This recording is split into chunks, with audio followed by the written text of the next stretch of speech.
Want to grow your wealth while reducing risk? The secret is diversification.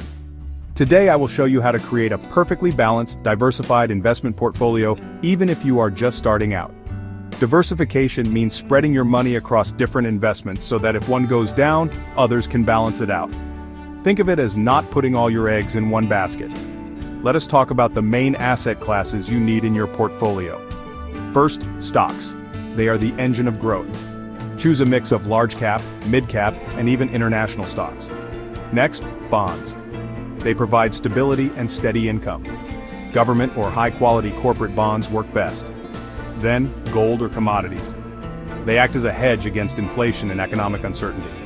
Real estate or REITs can provide passive income and help diversify away from stock market volatility. And finally, cash or liquid funds. Always keep some cash for emergencies or quick opportunities. Now, how do you balance risk? An aggressive portfolio has more stocks and fewer bonds, which is good for younger investors.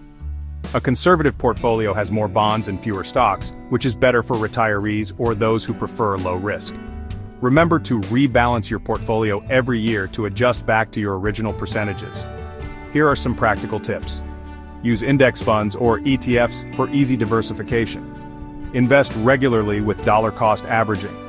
Do not panic sell during market drops. And review your portfolio every 6 to 12 months. Start diversifying today and take control of your financial future. Thanks for watching.